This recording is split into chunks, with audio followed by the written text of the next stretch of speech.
노년에 걸리고 싶지 않은 질환 1위인 치매, 주로 알츠하이머병과 같은 퇴행성 뇌질환에 의해서 발생이 많이 되면서 나이가 들수록 이 발병 위험이 높아진다고 해요. 치매는 단순한 기억력 감퇴가 아니라 우리가 흔히 일상생활에 큰 영향을 미치는 문제로도 발전할 수 있기 때문에 예방이 굉장히 중요한데, 이 치매는 나이가 들어서만 발생하는 질환이 아닌 거 아셨나요? 특히 40대 후반부터는 이 치매의 위험 요소가 누적되는 시기인데, 이 시기에 치매를 예방하기 위한 운동과 생활 습관을 개선하는 게 치매 예방에 매우 큰 도움이 될 수 있어요. 치매 예방에 좋은 유산소 운동 3가지를 바로 소개해 드릴게요. 이렇게 하루 1분만 하시면 뇌 기능이 살아나고 치매가 예방됩니다. 혹시 기억력이 요즘 들어 안 좋아졌다고 느끼시는 분 있으신가요?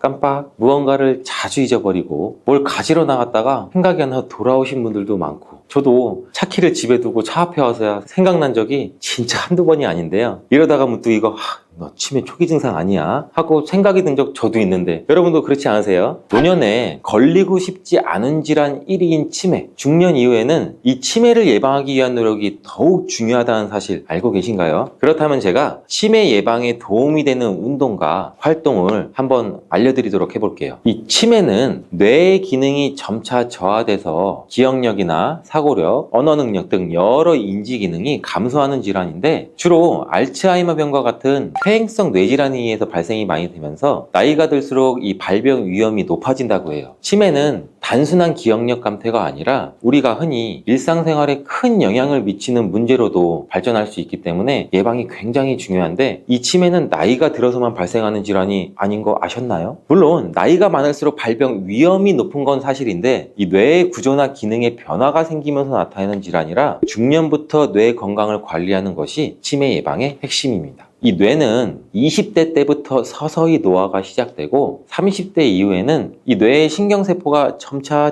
줄어들기 시작하는데, 그래서 이 중년부터 정신적, 신체적 자극을 계속적으로 주지 않으면 이 뇌의 기능이 빠르게 저하될 수가 있거든요. 특히 40대 후반부터는 이 치매의 위험 요소가 누적되는 시기인데, 이 시기에 치매를 예방하기 위한 운동과 생활 습관을 개선하는 게 치매 예방에 매우 큰 도움이 될 수 있어요. 이미 중년이 지나신 노년분들, 치매를 예방하기에는 너무 늦었다고 생각이 드시나요? 혹은 경미한 증상이 있으시다고 생각되시는 분들 주목해주세요. 노년기 분들 또한 이 기억력 감퇴를 막을 수 있게 뇌를 꾸준하게 자극하고 신체를 건강하게 유지하는 습관을 만드시고 적절한 치료를 하신다면 진행을 늦추거나 관리하실 수 있어요. 혹시 치매를 예방하는 습관 중에는 운동이 그래도 가장 중요한 부분을 차지한다는 거 알고 계셨나요? 이 운동이 치매 예방에 미치는 효과가 크다는 것은 굉장히 많은 연구와 논문들로 인해서 밝혀졌는데, 우리나라에서 메인 병원 중에 하나죠. 삼성서울병원에서는 한국인이 치매에 걸리는 가장 큰 원인이 신체활동 부족이라고 연구 결과를 내놓은 적도 있어요. 이 연구에서는 신체활동 부족이 치매 발병 요인의 약 8.1%를 차지했고, 당뇨병과 고혈압 수치랑 비교했을 때 당뇨병은 한 4.2%, 고혈압은 2.9%라고 해요. 이에 비해서 월등히 높은 비율이죠. 그렇다면 이렇게 치매 예방에 중요한 운동, 하루에 한 번씩 근처 공원으로 우리 모두 가벼운 산책하시는 분들 있으시죠? 이런 걷기 운동이 과연 치매 예방에 도움을 줄까요? 아쉽게도 여러 전문가들이 얘기하는 치매 예방 운동은 천천히 뒷짐지고 걷는 것보다는 산보가 아니죠. 조금 강도가 있는 유산소 운동입니다. 이 유산소 운동은 뇌에 산소와 영양분을 공급해서 혈액순환을 촉진시키고 우리 뇌 건강을 유지하는 데 매우 중요한 역할을 하는데, 이렇게 가볍게 걷는 것보다는 심장 박동수가 조금 더 올라가고 숨이 조금 가빠오는 정도를 얘기하는 거예요. 지금 제가 말씀드리는 건. 이런 운동에는 어떤 게 있을까요? 치매 예방에 좋은 유산소 운동 3가지를 바로 소개해 드릴게요.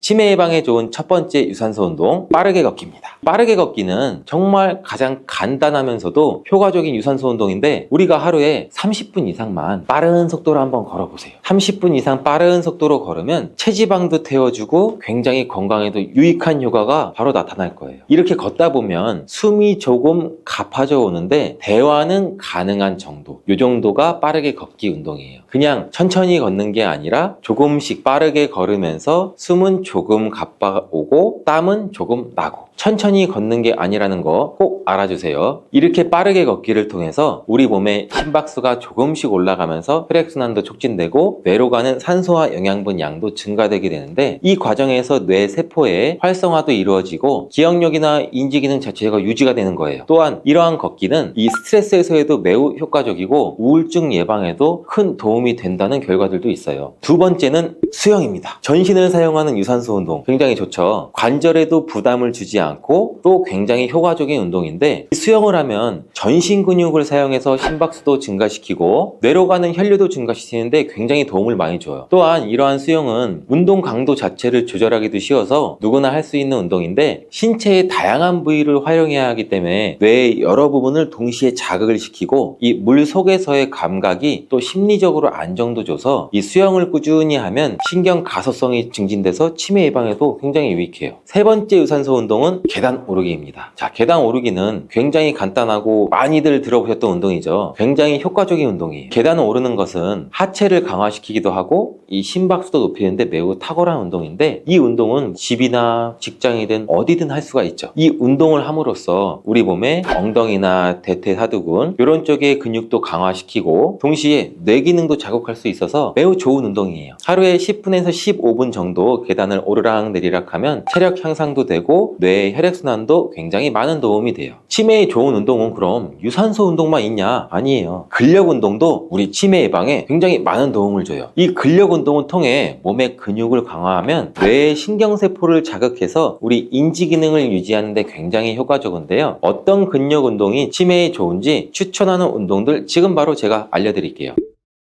첫 번째로 근력 운동은 저항 밴드 운동이에요. 저항 밴드가 뭔지 생소하시는 분들도 계시죠. 근데 이 저항 밴드라는 건 주위 생활용품에서 쉽게 구매할 수가 있는 고무 탄성이 있는 밴드인데, 쉽게 말해 노란 고무줄이 굉장히 크고 두껍게 있다고 보시면 돼요. 이런 밴드도 가격도 부담스럽지도 않고 부피도 작고 가벼워서 실은 요가나 체조를 좋아하시는 분들은 집에 하나씩 가지고 있는데, 이 저항 밴드를 활용하면 근력 운동도 쉽게 할 수 있어요. 이 운동은 팔과 다리, 복부 다양한 부위로 운동할 수도 있고 또 관절에 무리도 가지 않으면서 근육을 강화할 수 있는데, 집에서도 이 밴드 하나면 간단히 할 수 있어 꾸준히 실천하기 굉장히 좋은 운동이에요. 이 저항 밴드를 이용한 운동은 정말 유튜브에서도 굉장히 많이 다양하게 나와 있으니까 찾아보면서 운동법을 익히시는 것도 굉장히 중요합니다. 하루 10분에서 15분 정도 이 저항 밴드를 이용한 운동을 하면 근육도 강화시키고 우리 뇌의 신경 연결도 자극할 수 있으니 꼭 한번 해보세요. 두 번째 추천하는 운동은 스쿼트입니다. 운동에 관심이 있으신 분들은 굉장히 많이 아시는 운동이죠. 아닌 분들도 한 번씩은 들어보신 적은 있으실 텐데, 스쿼트는 말 그대로 앉았다 일어났다예요. 이 스쿼트는 하체 운동으로 전신 운동의 기초가 되는 굉장히 중요한 운동인데, 이 스쿼트는 하체를 강화하는 대표적인 운동인데, 이 하체 근육을 강화함으로써 뇌와 신경 시스템의 활성화를 도와주게 돼요. 별다른 장비 없이도 할 수 있는 이러한 스쿼트는 이 본인의 체중을 이용해서 하체뿐 아니라 코어와 상체의 안정성도 강화할 수 있고, 이러한 운동을 할 때는 우리 뇌는 여러 근육과 신경망을 동시에 조정하게 돼요. 그래서 뇌의 신경 네트워크를 강화하는 효과도 있어요. 하지만 이렇게 좋은 스쿼트도 본인의 몸 상태, 관절 상태, 근육 상태에 따라서 하셔야 되는데, 처음 하시는 분들은 너무 무리하지 마시고 스쿼트도 자세가 굉장히 중요해요. 그 자세도 검색하시면은 굉장히 바른 자세도 많이 나와 있으니 꼭 바른 자세로 하루에 10회, 20회 본인의 상태에 맞게끔 늘려가면서 천천히 스쿼트를 실천하면 우리 하체 근육과 함께 체력 향상과 뇌 기능 유지를 동시에 할 수 있습니다. 치매에 좋은 운동 이외에도 치매 예방을 위한 여러 가지 신체 활동들이 있는데, 바로 손운동, 균형운동, 글쓰기를 통해 우리 뇌를 자극하는 거예요. 어떻게 하는 거냐고요? 제가 지금 바로 말씀드릴게요. 첫 번째 활동은 손운동이에요. 손은 뇌와 밀접한 관계가 있는 부위인데, 우리 애기들한테 하는 잼잼 있죠. 이 운동이 뇌 발달에 굉장히 좋은 영향을 준다는 거 들어보신 분들도 굉장히 많으실 거예요. 이렇게 우리가 손을 많이 사용하게 되면 이 뇌의 감각과 운동 기능을 자극할 수 있는데, 쉽게 하실 수 있는 손 운동에는 예를 들어 그림 그리는 거, 또 뇌랑 같이 이렇게 할 수 있는 퍼즐 맞추기, 뜨개질, 바느질, 굉장히 다양한 게 있죠. 손으로 하는 활동들은 뇌를 자극하고 인지 기능을 유지하는 데 굉장히 효과적이고, 또한 이 손운동은 뇌의 신경회로를 활성화시켜서 뇌 기능을 개선하는 데 큰 도움이 돼요. 두 번째 활동은 균형 운동이에요. 이 균형을 잡는 운동은 낙상을 예방하고 신체의 협응력을 향상시키는데 굉장히 효과적인데, 특히 한 발로 서기, 태극권 같은 거고도 막 이런 식으로 한 발로 서서 하시죠. 이 태극권 같은 이런 운동들은 균형을 잡으면서 동시에 또 뇌도 자극해줘요. 이 균형 운동을 꾸준히 하면 우리 코어도 같이 기를 수도 있고 공간인식 능력도 향상되고 치매 예방뿐 아니라 낙상 예방에도 도움이 되므로 노년분들한테는 특히 더 필요한 운동이라는 거 꼭 기억해 주세요. 그리고 세 번째 활동은 글쓰기입니다. 이 글쓰기는 우리 뇌의 창의성, 기억력, 집중력을 자극하는데 매우 효과적인 활동인데요. 일기 쓰기나 창작 쓰기, 글쓰기 이런 걸 통해 우리 뇌의 신경회로를 활성화시키고 인지 능력 또한 향상시킬 수 있어요. 또한 펜을 잡고 글을 쓰는 데는 손의 미세한 근육까지 조절해서 사용하게 되는데, 이렇게 섬세한 영역의 근육을 사용하는 것은 우리 뇌의 여러 가지 부분들에 상호작용을 하게 돼서 매일 일정 시간을 할애해서 글을 쓰는 것은 뇌를 자극하는 굉장히 훌륭한 방법이에요. 혹시 일기나 글쓰기에 소질이 없으신 분들 있으신가요? 이런 분들은 좋아하는 시집이나 문구를 따라쓰기, 필사하는 것만으로도 뇌에 좋은 자극도 주고 우리 마음도 편안해지잖아요. 무엇을 써야 좋을지에 대한 걱정은 하시지 마세요. 자유롭게 쓰고 싶은 거 쓰시면 돼요. 이렇게 치매에 좋은 운동과 활동에 대해 알아봤는데, 그렇다면 치매를 악화시키는 습관이 있다는 거 아시나요? 3살 버른 8까지 간다는 말 많이 들어보셨죠? 한번 버릇을 들여놓으면 고치기는 굉장히 힘들어요. 그래서 제가 매일 말씀드리죠. 좋은 습관을 가지는 게 가장 중요하다고. 치매의 안 좋은 습관 꼭 알아두고 반드시 피해야 합니다. 치매 발병을 가속화시키고 반드시 피해야 할 습관 뭐가 있는지 제가 지금 바로 알려드릴게요. 첫 번째 습관은 집 안에만 있기예요. 우리 집 안에서만 생활을 하면 신체와 정신이 모두 늙어요. 활발하게 자극을 받질 못해요. 외출하고 사회적인 교류를 하고 사회적인 활동을 하고 이런 것은 뇌를 자극하고 인지기능을 유지하는데 굉장히 중요한데요. 외부 환경에서 다양한 자극을 받으면서 활동하는 것이 우리 뇌 건강을 유지하는데 굉장히 효과적이니 가급적이면 집에 있지 말고 자주 나가서 조금이라도 활동을 하시는 걸 추천을 드릴게요. 두 번째 습관은 가공 탄수화물 섭취예요. 빵, 떡, 과자, 국수 이렇게 가공된 탄수화물 음식은 혈당도 급격하게 올릴 뿐만 아니라 우리 몸의 염증 반응도 촉진시켜서 뇌 건강에 굉장히 부정적인 영향도 미쳐요. 특히 정제된 탄수화물이나 단순당을 자주 섭취하면 우리 뇌에 알츠하이머 병과 같은 질환을 유발할 수 있는데, 이는 또 가공 탄수화물 식품들이 입에는 맛있죠. 근데 치매 예방을 위해서라면 이제부터는 꼭 몸에 좋은 과일, 채소, 통곡물 이러한 건강한 식사를 통해 우리 뇌를 보호하는 거 잊지 말고 실천해 주세요. 고혈당 상태에 놓인 경우에는 건강이 더 악화되기 쉬워요. 이러한 인슐린 저항성도 증가되고 만성적인 염증으로 인해서 콜린이 역할을 제대로 하지 못하게 돼요. 이러한 혈관 내의 싸움은 고혈압이나 동맥경화와 같은 심혈관 질환을 일으키고 인슐린 분비 이상으로 당뇨병까지 초래할 수 있고, 만성염증은 암이나 치매의 뇌질환 같은 경우로 유발할 가능성도 있습니다. 그렇기 때문에 건강을 생각한다면 계란과 절대 같이 먹어서는 안 되는 첫 번째 음식은 정제된 탄수화물 덩어리인 빵입니다. 많은 분들이 아침으로 즐기는 계란과 빵은 암과 치매 예방에 가장 나쁜 조합이라고 할 수 있는데, 이는 브레인푸드라는 별명까지 있는 계란에는 콜린이라는 성분이 굉장히 풍부한데, 이 콜린은 뇌 기능을 강화해주고 뇌세포의 중요한 부분을 이루는 비타민 B 복합체예요. 이는 기억력과 집중력 증진에 굉장히 많은 효과를 보여서 기억력 저하, 치매, 알츠하이머 예방 및 치료에 많은 도움을 주는 성분이에요. 이 콜린 성분을 함유시킨 의약 처방전이 있어서 구매를 할 수 있는 전문 의약품으로도 나와 있고, 또 건강기능식품으로도 많이 나와 있는데, 이는 혈관 내의 염증을 줄여줘서 암 예방에도 굉장히 많은 도움을 준다고 해요. 그런데 놀랍게도 이 콜린과 반대로 작용하는 것이 바로 밀가루예요. 이 밀가루는 75% 이상이 탄수화물로 구성되어 있고, 이런 저품질의 탄수화물이 많은 빵을 먹게 되면 혈당 수치가 올라가는 혈당 스파이크, 이 혈당 스파이크는 갑자기 혈당이 치솟는 경우거든요. 이게 발생하고 이로 인해서 혈관이랑 뇌세포에도 손상을 줘요. 계란과 빵을 같이 먹게 되면 우리 몸에서는 마치 전쟁이 일어나는 것처럼 그런 현상이 일어나게 되는데, 어떤 현상이냐면 계란 속에 들어있는 콜린은 뇌세포를 보호하기 위해서 방어막을 형성하려 하는데, 이때 빵에서 나온 탄수화물에 의해 생성된 독소가 이 방어막을 파괴하게 돼요. 계속 싸우고 전쟁을 일으키는 거죠. 특히 백미로 이루어진 쌀밥, 빵 같은 정제된 탄수화물로 된 음식을 자주 섭취해서 고혈당 상태에 놓인 경우에는 건강이 더 악화되기 쉬워요. 이러한 인슐린 저항성도 증가되고 만성적인 염증으로 인해서 콜린이 역할을 제대로 하지 못하게 돼요.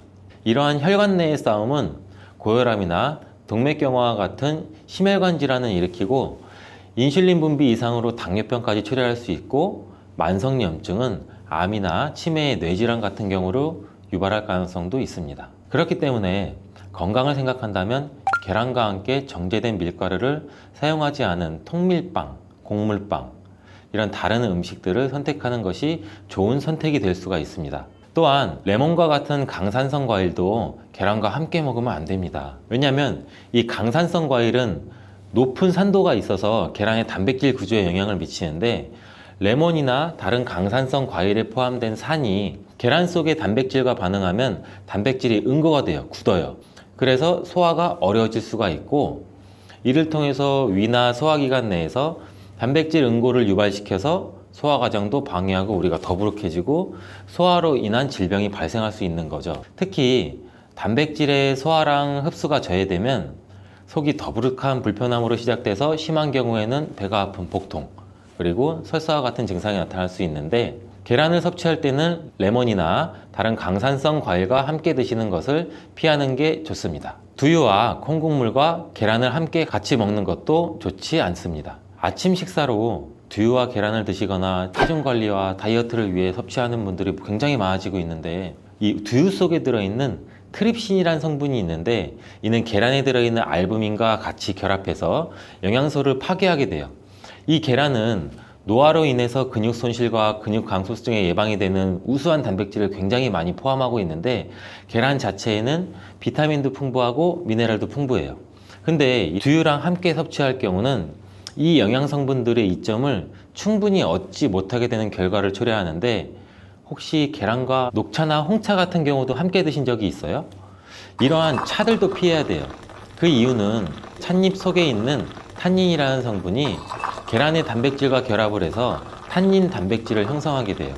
이는 우리 위랑 장에 문제를 일으킬 수 있고 이 탄닌 단백질은 우리 몸의 장의 연동운동 올라가고 내려가고 장이 주물떡거리고 우리가 변을 잘 보아야 되는데 이런 장의 연동운동까지도 늦추게 되고 또 장내 환경도 악화시켜서 변비를 유발할 수도 있고 아니면 발암물질의 체내 흡수 가능성을 높일 수가 있어요. 이렇게 탄닌과 계란의 조합이 건강에 악영향을 주기 때문에 계란과 감을 함께 드시는 것도 안 좋습니다. 계란을 먹은 뒤에 감을 드시면 가벼운 두통과 설사 그리고 구토 증상까지 나타날 수 있으며 심각한 경우에는 급성 위장병이 나타날 수 있고 또 폐결석도 나타날 수 있어요. 이런 이유도 감에 들어있는 탄닌 성분이 단백질 소화 기능을 방해하기 때문인데요. 이러한 탄닌은 위와 소화기관 안에서 단백질과 결합해서 덩어리를 형성하고 단백질의 분해 요소일 작용을 방해하기 때문입니다. 계란과 함께 섭취할 때는 탄닌이 들어있는 음식은 위험할 수 있습니다. 또 하나 계란과 절대 함께 먹으면 안 되는 음식 중으로는 햄과 같은 가공육이 있습니다. 계란과 가공육의 조합은 정말 최악인데요. 계란은 고단백질인 필수 아미노산 비타민 B군을 풍부하게 함유하고 있지만 가공육과 같은 햄은 나트륨과 포화지방이 높은 경향이 많아요. 이런 가공육은 과도한 나트륨의 섭취랑 포화지방의 증가로 이어질 수 있으며 이를 계속 섭취하게 되면 혈관에 나쁜 콜레스테롤이 축적돼서 동맥경화와 같은 심장병, 뇌졸중 이런 심혈관 질환 위험도 증가시킬 수가 있습니다. 또한 가공육에 포함된 첨가물과 방부제는 소화를 방해하고 장내 환경에 안 좋은 영향도 미칠 수가 있고 계란을 드시는 것을 꺼려 하시는 분들은 계란이 콜레스테롤 수치를 올려서 우리 몸의 건강에 해롭다고 생각하시는 분들도 굉장히 많은데 이 생각이 틀렸다는 것을 제가 알려드릴게요. 유독 계란이 콜레스테롤을 높여서 성인병을 유발하는 주범인 듯한 이야기는 왜 생길 걸까요 도대체? 콜레스테롤이 함유된 식품은 계란 말고도 정말 많은데 그 이유는 계란 한 알에 들어있는 콜레스테롤 양이 사람이 하루 섭취해야 할 콜레스테롤 양의 65%나 되기 때문입니다. 콜레스테롤 양만 따지면 계란 하나를 먹었다면 콜레스테롤이 든 다른 음식은 무조건 피하셔야 돼요. 근데 놀랍게도 계란은 이렇게 많은 콜레스테롤을 가지고 있는 동시에 콜린이라는 영양소까지 다량 함유하고 있어요. 이 콜린은 나쁜 콜레스테롤을 간으로 옮겨서 제거하는 기능도 갖고 있는데 좋은 콜레스테롤인 HDL 수치도 같이 높여주는 거예요. 따라서 계란의 콜레스테롤은 콜린에 의해서 자연스럽게 좋은 콜레스테롤로 전환이 된다는 거죠. 그래서 계란을 한두 개 더 먹어도 전혀 문제가 되지 않아요. 만약 중증 심혈관 질환에 걸린 경우가 아니라면 일반적으로 하루 두세 개 정도의 계란 섭취는 건강을 지키는데 큰 도움이 될 수 있습니다. 이제 콜레스테롤 걱정 없이 우리 모두 계란을 먹어도 되겠죠? 당뇨가 있으신 분들도 마찬가지예요. 50대 이후가 되면 당뇨 환자가 급격히 많아지게 되는데 당뇨는 정말 무서운 병이에요. 당뇨는 당뇨 한 가지만으로도 위험하지만 당뇨로 인한 고혈압, 심근경색, 뇌졸중, 치매, 다른 질병을 유발시키기 때문에 그런데 당뇨의 원인 중 하나는 비만이 있는데 이 비만 관리가 바로 당뇨 관리로 직결된다고 해도 과언이 아니죠. 근데 비만을 일으키는 원인 중 하나가 아침을 먹지 않는 것이라는 사실 여러분들 알고 계신가요? 이 경희대학교 연구팀이 발표한 논문에 따르면 아침 식사를 먹지 않는 사람은 그렇지 않은 사람보다 이 비만 위험이 1.5배나 높았고 당뇨병 위험은 무려 2.1배나 높았습니다. 이렇듯 아침 식사를 거르면 우리 몸의 대사가 천천히 느려지면서 혈당 조절에도 좋지 않은 영향을 미치게 되는데 이런 위험은 젊었을 때 발생하지 않아요. 차곡차곡 쌓여서 특히 중년 이후에 더 크게 나타나는데 나이가 들면서 기초 대사량이 줄어들고 활동량도 감소하고 근육량도 감소하기 때문입니다. 따라서 나이가 들어갈수록 우리는 아침 식사뿐만이 아니라 규칙적인 식사를 하는 습관이 매우 중요한데요. 아침 식사에 가장 좋은 음식이 바로 계란입니다.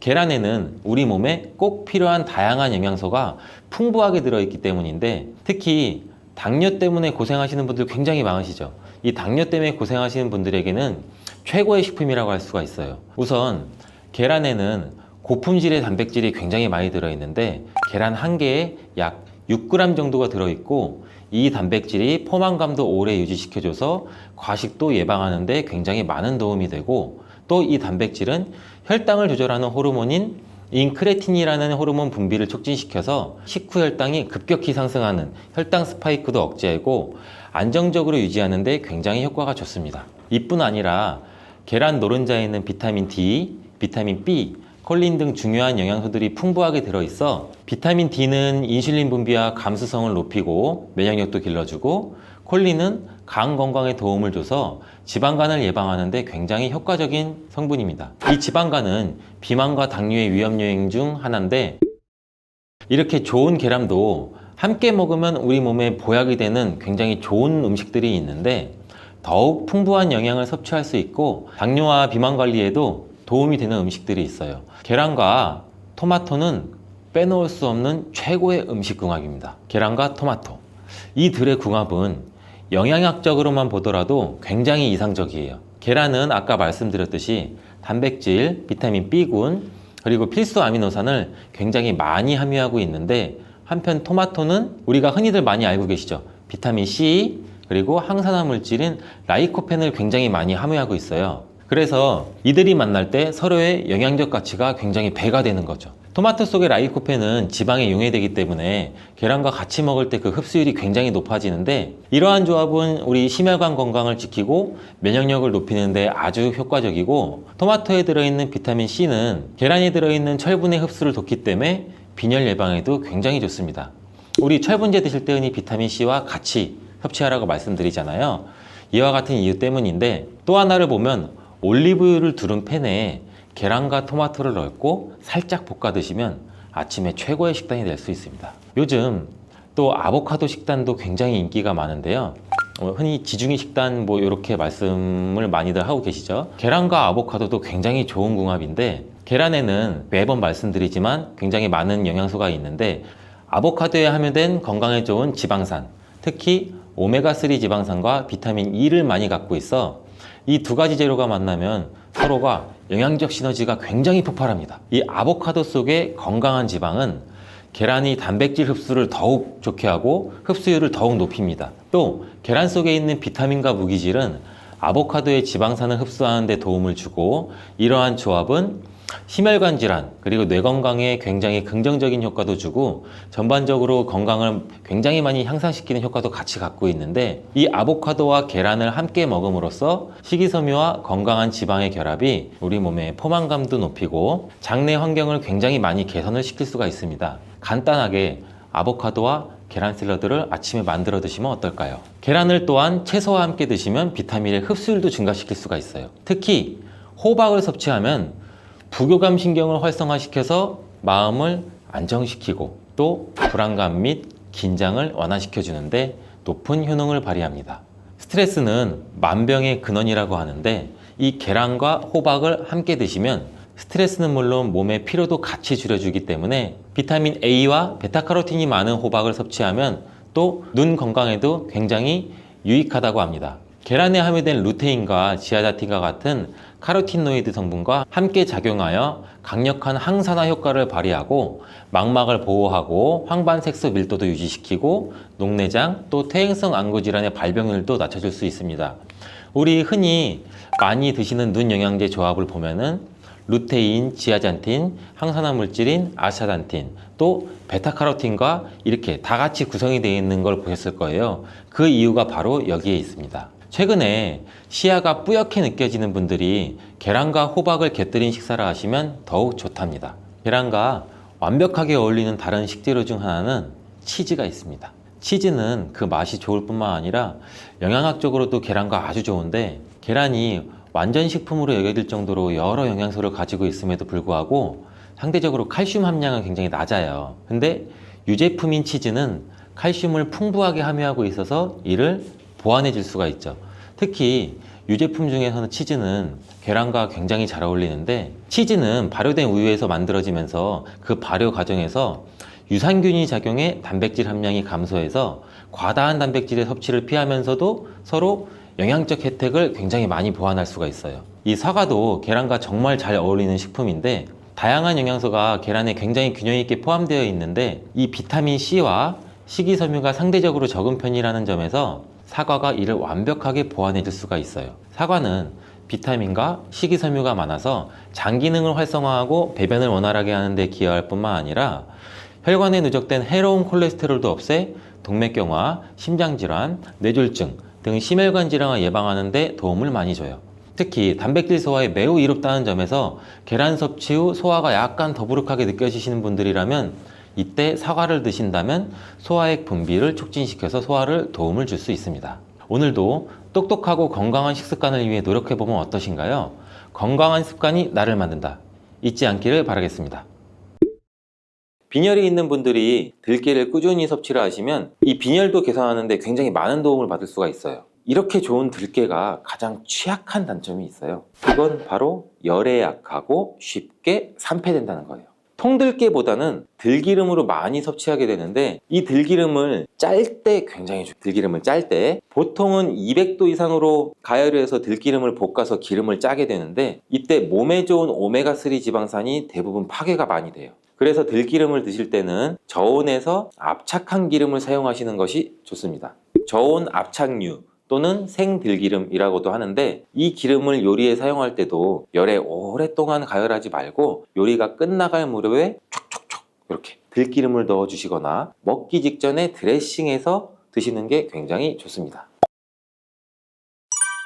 들깨를 이렇게 드시면 당뇨와 혈당이 싹 사라지고 치매도 예방할 수 있어요. 들기름, 들깨 하면 뭐가 생각나나요, 여러분들은? 들기름에 북어와 미역을 구수하게 볶아 시원한 북어 미역국을 끓여 먹어도 정말 맛있잖아요. 그죠? 건강에도 좋다는 이 들기름과 들깨, 잘못 먹으면 암에 걸리고 혈관 건강에도 악영향을 줘서 치매도 유발할 수 있다는 사실 알고 계셨나요? 어떻게 먹을 때 건강을 해쳐 암에 걸리고 또 치매를 유발하는지, 그리고 어떻게 먹는 것이 우리가 건강하게 먹는 방법인지, 또한 어떻게 보관하는 것이 가장 좋은 방법인지 제가 들깨에 대한 모든 것 알려드릴게요. 나이가 들면서 산책하기도 힘들고 관절도 쑤시고 무릎 통증, 이것 때문에 힘드시지 않나요, 여러분들? 들깨의 첫 번째 효능은 바로 관절염에 좋다는 거예요. 무릎이나 관절 통증 때문에 병원에서 진통제를 처방받고 약국에서 또 진통제를 받아 드시고, 이때 이 처방받는 우리 진통소염제의 역할이 우리 몸속에 프로스타글란딘이라는 물질이 있어요. 이 물질의 생성을 억제해서 통증을 막아주는 기전인데, 이 들깨 속에 함유되어 있는 식물성 오메가3 지방산인 알파리놀렌산이라는 게 함유되어 있는데, 이는 체내에서 염증을 일으키는 프로스타글란딘이라는 생성을 억제하는 데 아주 좋은 효능을 발휘해요. 이처럼 우리가 오메가3를 먹는 이유 중 하나도 혈관 건강이나 혈행장애, 피를 맑게 해준다 등등의 역할도 있지만, 몸속의 미세염증을 잡아주는 역할이 굉장히 커서 드시는 분들도 많으신데, 이러한 들깨가 바로 이런 염증 유발 물질을 억제해줘서 진통 역할에 도움을 줄 수 있다는 거죠. 또한 들깨의 두 번째 효능은 바로 뼈 건강에 도움을 준다는 건데, 이는 들깨에 관절염과 무릎 통증이나 이런 거를 완화시켜주는 성분도 들어있으면서 뼈 건강에 도움을 주는 이유는 이 칼슘 함량도 높기 때문이에요. 이 들깨 100g에는 약 한 390mg 정도 되는 칼슘이 함유가 되어 있다고 하는데, 뼈 건강에 아주 도움을 줄 수 있는 좋은 식품이기도 해요. 이러한 들깨를 꾸준히 섭취하면 이처럼 칼슘의 흡수도 많아져 골다공증 예방에도 참 좋은데, 중년 이후 노화가 진행될 때 영양 불균형이 생기면서 많이 발생이 하게 되는데, 여성의 경우 폐경 이후에는 골밀도가 많이 감소가 되고 골다공증 발생되는 확률도 높아진다고 해요. 골다공증으로 인해서 노인들의 골반 골절이 일어날 수가 있는데, 이 골반 골절로 인해서 65세 이상이신 분들은 30%가 1년 내에 사망하고, 또 80세 이상인 분들은 50%가 2개월 이내에 사망을 할 수도 있다고, 굉장히 위험하다고 해요. 그럼 노인들에 대한 뼈 관리는 굉장히 중요하겠죠. 이 골다공증 관리에 뼈 건강을 유지하고 골절 위험을 줄이기 위해서도 굉장히 중요해요. 뼈 건강을 위해서 우리 들깨를 꾸준히 섭취하는 게 좋겠죠. 나이가 들면서 깜빡깜빡하는 일도 잦아지고 기억력도 떨어져서 고민되시는 분들 많으시죠? 이제는 걱정하지 마세요.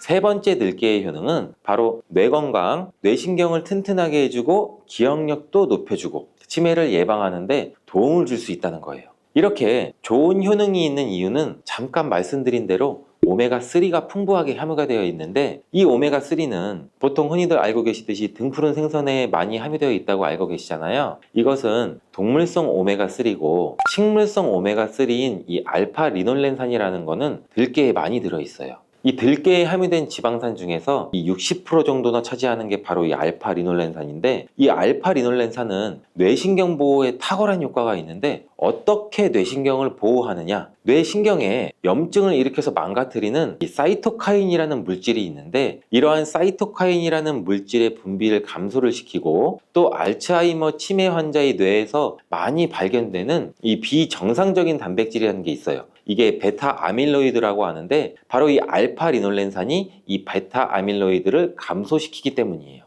참치에도 많이 함유되어 있다는 DHA 많이 들어보셨죠? 이 DHA가 대표적인 뇌기능 강화 물질인데, 이 DHA가 우리의 기억력도 높여주는 데 도움 주고, 또 학습 능력 또한 좋게 만들어주는데, 이 DHA는 체내에서 잘 합성이 되지가 않아서 식품으로 섭취를 하는 게 좋아요. 이 들깨에 함유된 알파리놀렌산이 흡수될 때 바로 이 DHA로 전환이 돼요.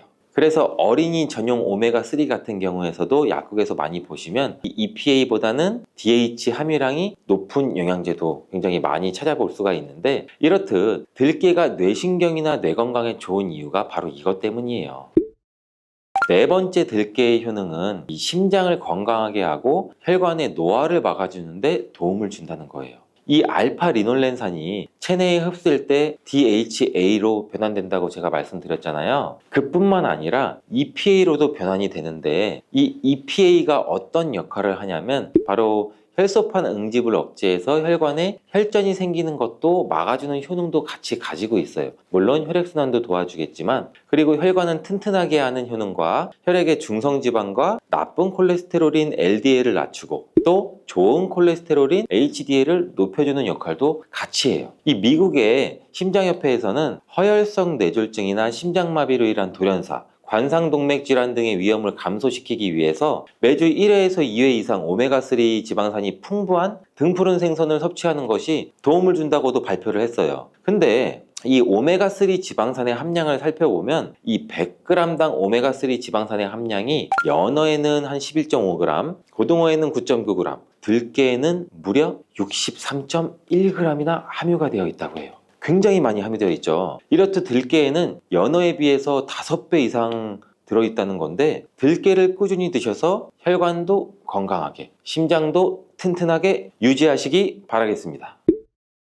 5번째 들깨의 효능은 바로 변비에 좋다는 거예요. 이 들깨의 껍질에는 식이섬유가 굉장히 풍부한데, 들깨 100g에는 약 18g 정도로 풍부한 식이섬유가 함유가 되어 있어요. 이 식이섬유는 우리 장내에서 수분을 흡수하게 되는데, 이 수분을 흡수하게 되면 대변도 무르게 해주고 장 운동도 촉진해서 변비를 예방하는 데 도움을 줘요. 또한 불포화 지방산도 굉장히 풍부한데, 들깨에 함유되어 있는 이 리놀렌산이 대장의 염증도 억제해주고 변비로 인해서 발생할 수 있는 이 대장질환 또한 예방하는 데 도움도 줄 수 있어요.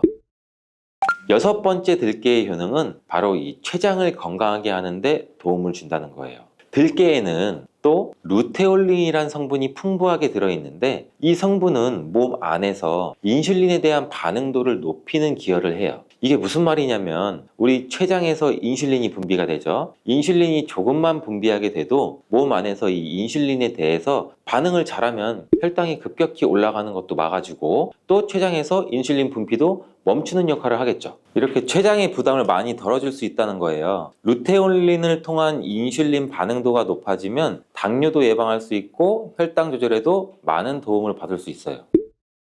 7번째 들깨의 효능은 알레르기성 질환을 예방하는 데 도움을 주는 건데, 들깨에 오메가3 지방산이 많이 함유되어 있다고 했잖아요. 이 오메가3 지방산이 염증을 억제하고 면역력을 강화시키고 이러한 효과가 있어서 알레르기 증상도 예방하고 완화시키는 데 도움도 줄 수 있어요. 그리고 또 비타민 E가 풍부하게 함유가 되어 있는데, 이 비타민 E는 항산화 작용이 뛰어나고 알레르기 반응을 일으키는 물질인 히스타민의 분비를 억제하는 효과도 있어요. 여러분들이 처방받는 항히스타민제 굉장히 유명한 제품들 많잖아요. 약국 가면 이거와 비슷한 비전이라고도 어찌 보면 그렇게 볼 수가 있겠죠.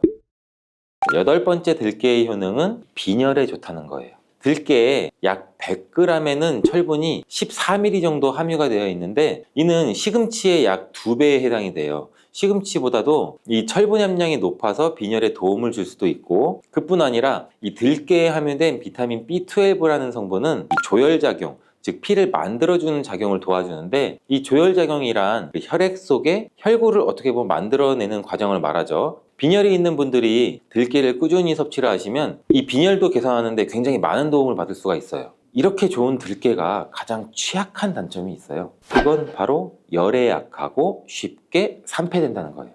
통들깨보다는 들기름으로 많이 섭취하게 되는데, 이 들기름을 짤 때 굉장히 좋아요. 들기름을 짤 때 보통은 200도 이상으로 가열을 해서 들기름을 볶아서 기름을 짜게 되는데, 이때 몸에 좋은 오메가3 지방산이 대부분 파괴가 많이 돼요. 그래서 들기름을 드실 때는 저온에서 압착한 기름을 사용하시는 것이 좋습니다.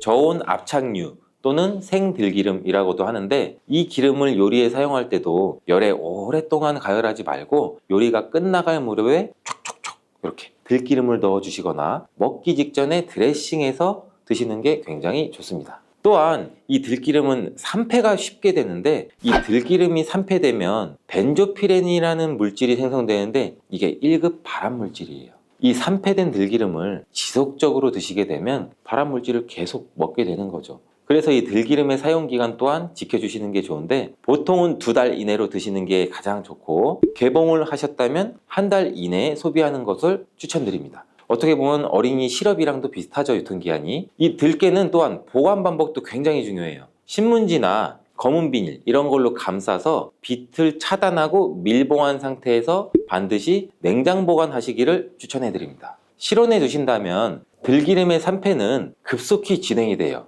근데 이 들기름을 오래 보관할 수 있는 방법도 있는데, 이것은 참기름과 섞어서 보관하는 거예요. 이 참기름에는 비타민 E와 세사몰이라는 성분이 있는데, 이 성분이 들기름의 산패를 막아줘서 도움을 주죠. 이 세사몰이라는 성분은 참기름을 고온에서 볶거나 기름을 짜는 과정에서 생성되는 물질인데, 이 때문에 다른 기름에 비해 참기름이 산패가 느리고 지속성이 좋은 거예요. 그래서 들기름과 참기름을 7:3, 8:2 정도로 섞어서 보관하시면 조금 더 오래 보관할 수가 있습니다. 근데 들깨를 기름으로 드시게 되면 들깨 껍질을 섭취할 수가 없잖아요. 들깨 껍질에 몸에 좋은 식이섬유와 대표적인 항산화 물질인 이 페놀 성분들을 다 버리게 되는 거예요. 그래서 들깨를 제대로 드시려면 들기름보다도 통들깨 자체로 드시는 게 좋은데, 우리 마트 많이 가잖아요. 마트에 가면은 통들깨보다도 들깨 가루를 굉장히 많이 판매해요. 이 들깨 가루는 산패가 빨리 되기 때문에 통들깨를 구매해서 드시는 것을 추천을 드리고, 이 통들깨를 구매하시면 그 안에 작은 돌이라든지 이물질이 또 많이 들어있겠죠. 그래서 세척도 잘 해주셔야 돼요.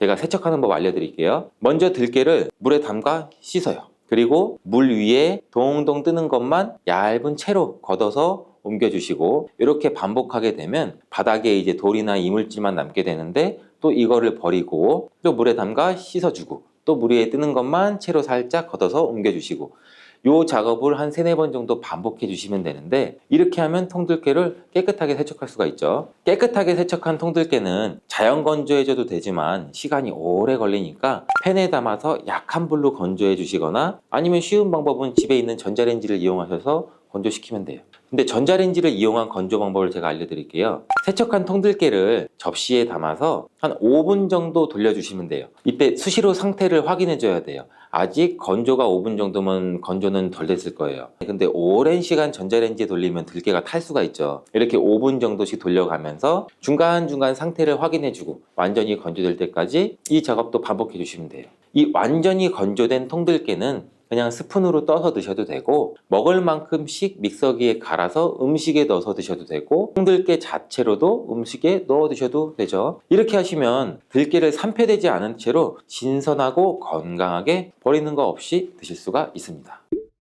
암이 발생하는 원인 중에 하나는 활성산소 때문인데요. 활성산소는 세포를 손상시키고 변이를 일으켜 암세포가 생길 확률을 높이는 요인이 됩니다. 그런데 커큐민은 강력한 항산화 작용을 해서 활성산소를 제거하는 데 도움을 줍니다. 세포가 산화 스트레스로부터 보호되면서 DNA 변이를 줄일 수 있고 암세포 발생 가능성을 낮추는 데 도움을 주는 것이죠. 또 암 예방에서 강황을 빼놓을 수가 없는데요. 강황과 관련된 연구 논문이 약 1700편에 달하는데, 그중 암과 관련된 논문만 무려 600편이 된다고 합니다. 이는 강황에 들어있는 커큐민이 다양한 암에 대한 항암 효과를 가지고 있다는 사실을 뒷받침하는 것이고요. 서양에서는 인도인들이 암에 비교적 덜 걸리는 이유가 커큐민 때문이라는 이야기가 있을 정도이고요. 실제로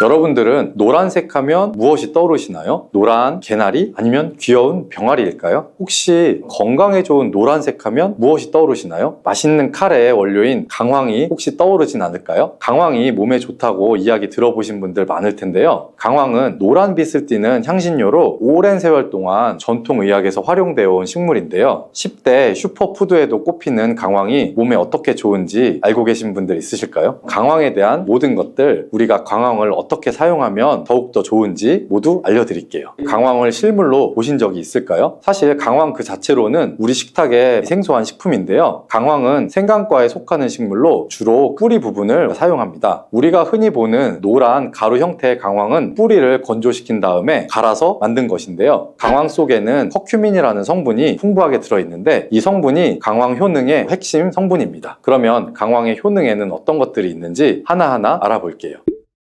첫 번째 강황의 효능은 바로 혈액순환 개선입니다. 날씨가 쌀쌀한 날 혈액순환이 원활하지 않으면 몸이 쉽게 피로해지고 손발이 차가워지는 증상이 나타날 수가 있죠. 특히 중년 이후에는 혈액순환이 원활하지 않으면 다양한 건강 문제가 생길 수가 있는데요. 이럴 때 강황이 우리 건강에 도움을 줄 수가 있습니다. 강황이 혈액순환에 도움을 주는 이유는 바로 커큐민이라는 성분 때문인데요. 커큐민은 혈액을 묽게 만들어서 혈전이 생기는 것을 방지하는 데 도움을 줍니다. 혈전이 생기면 심근경색이나 뇌졸중 같은 위험한 질환으로 이어질 확률이 매우 높다는 것은 건강에 관심이 있으신 분들이라면 알고 계실 텐데요. 그렇기 때문에 강황의 커큐민 성분이 혈액이 잘 순환되도록 도와주어 이런 위험들을 낮춰줄 수가 있습니다. 또 강황은 염증을 완화하는 데도 효과적입니다. 우리 몸에서 만성염증이 지속이 되면 혈관이 손상이 될 수가 있고, 이것이 혈액순환 장애로 이어질 수가 있습니다. 연구에 따르면 강황 속의 커큐민이 몸에 염증을 유발하는 뉴클리어 팩터 카파 베타와 같은 인자를 억제해서 염증 염증을 줄이고 혈관이 건강하게 유지되도록 도와준다는데요. 또한 강황을 꾸준히 섭취하면 몸이 따뜻해지고 혈액이 잘 돌게 되어 손발의 저림이나 냉증이 완화될 수가 있으니 특히 겨울철에 따뜻한 강황차를 꾸준히 마시는 것을 추천해드립니다. 노란색의 신비 강황의 효과 두 번째는 체중 감량인데요. 강황이 체중 감량에 도움이 된다니 놀랍죠. 많은 분들이 체중 때문에 고민을 많이 하시는데요. 중년 이후에는 신진대사가 느려지면서 체중 조절이 쉽지가 않죠. 똑같이 먹어도 살이 쉽게 찌고 또 한 번 찐 살은 잘 빠지지가 않아서 고민이신 분들 많을 텐데요. 그런 분들은 바로 이 강황을 이용해 보시는 게 어떨까요? 강황이 체중 감량에도 도움이 된다는 사실 알고 계신 분은 많이 없으실 거예요. 강황 속 커큐민이 지방의 연소를 촉진하고 또 지방세포의 생성을 억제하면서 지방이 축적되는 것을 줄이는데 도움을 줍니다. 강황을 가지고 한 실험에서 강황이 지방세포의 에너지 소비를 촉진해서 지방을 태우는데 도움이 될 수 있다는 것을 밝혀냈고요. 또한 강황은 소화 기능을 도와서 위와 장 건강을 챙기는 데도 효과가 좋습니다. 소화가 잘 되면 우리 몸의 신진대사도 원활해지고 자연스럽게 체중 감량에도 도움이 되는 것이죠. 뿐만 아니라 강황은 인슐린 저항성을 낮추는 데도 도움을 줄 수가 있는데요. 인슐린 저항성이 높아지면 혈당이 쉽게 오르고 이것이 지방의 축적으로 이어질 수가 있습니다. 그런데 강황이 인슐린 저항성을 개선하는데 긍정적인 영향을 줄 수 있으니 결과적으로 체중 조절에도 유익하겠죠. 강황이 체중 감량에 이렇게 많은 효능이 있으니 다이어트 시작하시는 분들에게는 꼭 드셔야 되는 식품이 아닐까 하네요. 세 번째 강황의 놀라운 효능은 바로 치매 예방입니다. 요즘은 100세 시대라고 하잖아요. 오래 사는 것도 중요하지만 건강하게 오래 사는 게 가장 중요하겠죠. 특히 치매는 나이가 들면서 많은 분들이 걱정하는 질환 중에 하나인데요. 강황에 들어있는 커큐민이 뇌 건강을 보호하는데 매우 중요한 역할을 합니다. 특히 알츠하이머병과 같은 퇴행성 뇌 질환 예방에 도움이 된다고 하는데요. 혹시 강황을 많이 섭취하는 나라인 인도의 치매 발병률이 매우 낮다는 거 아시는 분 있으실까요? 인구 대국인 인도의 65세 이상 노인 중에 치매 유병률은 약 1%에 불과하다니 정말 놀라운데요. 다수의 전문가들은 인도의 치매 유병률이 이렇게 낮은 이유를 강황에서 찾는다고 합니다. 치매를 유발하는 물질은 베타 아밀로이드라고 불리는 단백질인데요. 이 베타 아밀로이드 단백질이 뇌에 쌓이면서 신경세포를 손상시키고 치매 환자들의 뇌혈관을 막히게 하거나 뇌세포를 죽게 하는데요. 강황에 들어있는 커큐민이 베타 아밀로이드 단백질이 뇌 속에 쌓이는 것을 막아주면서 뇌 속에 쌓여있는 단백질 물질을 제거해주는 효과가 있어 치매 예방에 효과가 있는 것입니다. 그뿐만 아니라 강황은 뇌의 신경세포를 활성화하는 데에도 도움을 주는데요. 커큐민 성분이 기억력의 향상과 인지기능 유지에도 도움이 될 수가 있습니다. 실제로 강황을 꾸준히 섭취한 그룹이 그렇지 않은 그룹보다 기억력과 집중력이 향상되었다는 연구 결과도 보고되고 있으니 치매 예방을 위해서 강황을 꾸준히 섭취하는 것이 좋겠죠. 네 번째 강황의 놀라운 효능은 우울감 해소 작용입니다. 현대 사회에서 스트레스나 불안감, 우울감을 경험하는 분들이 정말 많은데요. 강황이 이런 증상을 완화하는데 도움을 줄 수가 있다고 합니다. 노란 강황이 우리의 우울한 마음을 해소시켜 줄 수 있다니 참 신기한데요. 미국 건강 포털 더 헬시 연구 결과에 따르면 강황이 우울감 개선에도 효과적이라는 사실이 밝혀졌습니다. 우울증은 뇌의 염증과도 관련이 깊은데요. 뇌에 염증이 심해지면 뇌기능이 저하되고 신경 전달 물질의 균형이 무너지면서 우울감이 심해질 수가 있습니다. 그런데 강황 속의 커큐민은 염증을 줄여줄 뿐만 아니라 뇌에서 행복 호르몬이라고 부르는 세로토닌과 도파민 분비를 증가시키는데 도움을 주어서 우울한 감정을 해소시키는데 도움을 줍니다. 이뿐만 아니라 인도의 한 연구에서는 경미한 우울증을 겪고 있는 사람들에게 강황을 꾸준히 섭취하게 했더니 항우울제와 비슷한 효과를 보였다는 결과가 나오기도 했습니다. 게다가 항우울제 부작용이 있을 수 있지만 강황은 자연적인 식재료이기 때문에 부작용 걱정이 없이 쓸 수 있는 장점이 있죠. 울적한 마음이 들고 슬픈 감정이 계속 맴도는 분들은 강황을 한번 섭취해 보시는 게 어떨까요? 강황의 놀라운 효과 다섯 번째는 암 예방입니다. 암이 발생하는 원인 중에 하나는 활성산소 때문인데요. 활성산소는 세포를 손상시키고 변이를 일으켜 암세포가 생길 확률을 높이는 요인이 됩니다. 그런데 커큐민은 강력한 항산화 작용을 해서 활성산소를 제거하는 데 도움을 줍니다. 세포가 산화 스트레스로부터 보호되면서 DNA 변이를 줄일 수 있고 암세포 발생 가능성을 낮추는 데 도움을 주는 것이죠. 또 암 예방에서 강황을 빼놓을 수가 없는데요. 강황과 관련된 연구 논문이 약 1700편에 달하는데 그중 암과 관련된 논문만 무려 600편이 된다고 합니다. 이는 강황에 들어있는 커큐민이 다양한 암에 대한 항암 효과를 가지고 있다는 사실을 뒷받침하는 것이고요. 서양에서는 인도인들이 암에 비교적 덜 걸리는 이유가 커큐민 때문이라는 이야기가 있을 정도이고요. 실제로 영국 레스터시에서 아시아 아시아계 이주민이 많은 지역을 대상으로 결장암 환자 500명을 조사한 적이 있는데요. 500명 중 아시아계 환자는 단 2명에 불과했다는 연구 결과가 있습니다. 이후 연구를 진행해 보니까 아시아계 사람들이 자주 먹는 카레, 특히 커큐민 성분이 이와 관련이 있다는 결론이 도출이 되었다고 합니다. 이 결과가 커큐민의 항암 효과를 뒷받침하는 흥미로운 사례 중에 하나라고 볼 수가 있죠. 커큐민의 항암 효과는 이뿐만이 아닌데요. 이미 암을 진단받은 사람들에게도 강황이 도움이 될 수 있다는 연구 결과가 있습니다. 커큐민은 기존의 항암 치료와 함께 사용할 경우 치료의 효과를 높이고 부작용을 줄이는데 도움을 받을 수 있다고 합니다. 예를 들어서 방사선 치료나 화학요법을 받을 때 나타날 수 있는 염증 반응과 산화 스트레스를 완화하는데 커큐민이 좋은 영향을 준다는 것인데요.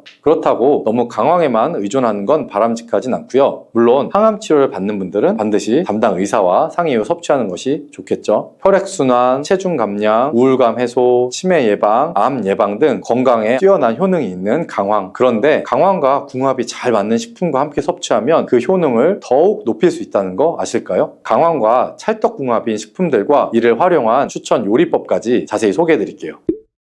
첫 번째로 소개해드릴 궁합 좋은 식품은 바로 후추입니다. 강황 속의 주요 활성 성분인 커큐민은 건강에 뛰어난 효능이 있지만 아쉽게도 우리 몸에서 쉽게 흡수되지 않는 특징이 있습니다. 하지만 후추 속에 포함된 피페린이라는 성분이 강황의 흡수율을 무려 2000%까지 증가시킨다고 알려져 있다니 강황을 섭취하실 때는 후추가 들어가면 강황의 건강 효과를 더욱 극대화할 수 있다는 점 꼭 기억해 두시면 좋겠습니다. 그렇다면 강황과 후추를 함께 섭취하는 방법에는 어떤 것이 있을까요? 강황과 후추는 맛으로 궁합이 참 좋은데요. 카레 드실 때 매콤하게 후추를 뿌려 드시는 분들도 많죠. 그 방법도 참 좋은 방법이지만 다른 요리법도 하나 알려드릴게요. 그건 바로 강황 후추 밥인데요. 밥을 지을 때 강황가루와 약간의 후추를 넣어주면 노란빛이 감도는 건강한 밥이 완성이 됩니다. 여기에 올리브유나 들기름을 한두 방울 넣어주면 풍미까지 더할 수 있고요. 두 번째로 강황과 잘 어울리는 식품은 우유입니다. 우유 속의 지방 성분은 커큐민의 체내 흡수를 도와주는 역할을 해주는데요. 그래서 인도에서는 골든 밀크라고 해서 강황과 우유를 섞어서 마시는 문화가 오랜 전통으로 내려오고 있죠. 골든 밀크를 만드는 방법은 아주 간단합니다. 따뜻한 우유 한 컵에 강황가루 하나 작은 수를 넣고 여기에 후추를 한 꼬집 더해주면 더욱 효과적인 골든 밀크가 완성이 됩니다. 기호에 따라서 꿀이나 계피가루를 조금 추가하면 달콤하면서도 향긋한 맛을 즐길 수가 있습니다. 자기 전에 한 잔 마시면 숙면에도 도움을 줄 수 있다고 하니 평소에 불면증이 고민이신 분들은 한번 시도해 보시면 좋겠죠. 혹시 강황과 우유를 섞어 드시는데 조금 거부감이 있으신 분들은 되직한 카레에 밥을 섞기 전에 우유를 조금만 부어 드시는 것도 추천드립니다. 그렇게 되면 우유의 부드러운 풍미가 카레와 잘 어울려서 맛도 영양도 한층 업그레이드가 될 수 있습니다. 세 번째로 소개해드릴 강황과 궁합이 좋은 식품은 요거트입니다. 요거트 속의 유산균은 장 건강에 도움을 주는 것으로 잘 알려져 있죠. 그런데 여기에 강황을 더하게 되면 장 건강 효과가 더욱 상승하는데요. 강황에 강력한 항염 성분인 커큐민과 요거트의 유산균은 염증을 감소시키는 데 도움을 주고 함께 섭취하면 항염증 효과를 극대화할 수가 있습니다. 또한 강황의 커큐민은 그 자체로 흡수가 잘 되지 않기 때문에 요거트의 지방 성분의 커큐민 흡수를 도와주어서 강황과 요거트를 함께 섭취하는 것이 커큐민의 영양소를 더욱 효과적으로 흡수할 수 있게 만들어줍니다. 이 둘을 이용한 강황 요거트를 만드는 방법도 간단한데요. 플레인 요거트 한 컵에 강황가루 하나 작은 수를 넣고 잘 섞어주시면 됩니다. 여기에 꿀을 조금 넣어주면 단맛이 더해져서 더욱 맛있게 즐길 수가 있고요. 견과류나 바나나를 곁들이면 영양적으로도 아주 훌륭한 한 끼가 될 수 있겠죠. 또한 강황 요거트를 이용해서 샐러드 드레싱으로도 이용할 수가 있는데요. 이렇게 강황 요거트를 활용해서 드시면 건강에 더욱 좋겠죠. 몸에 이렇게 좋은 효능이 가득한 강황도 너무 과용하면 몸에 부담을 줄 수가 있는데요. 강황을 과다하게 섭취하면 소화장애를 유발할 수도 있고 소화불량, 복통, 설사, 구토 등의 증상이 나타날 수가 있기 때문에 한꺼번에 너무 많은 양을 드시는 건 피하셔야겠죠. 또한 인도의 민간요법처럼 몸에 좋다고 강황을 피부에 직접 바르게 되면 일부 사람들은 피부에 자극감이나 알레르기 반응이 나타날 수 있기 때문에 피부에는 바르지 않는 것을 추천해 드립니다.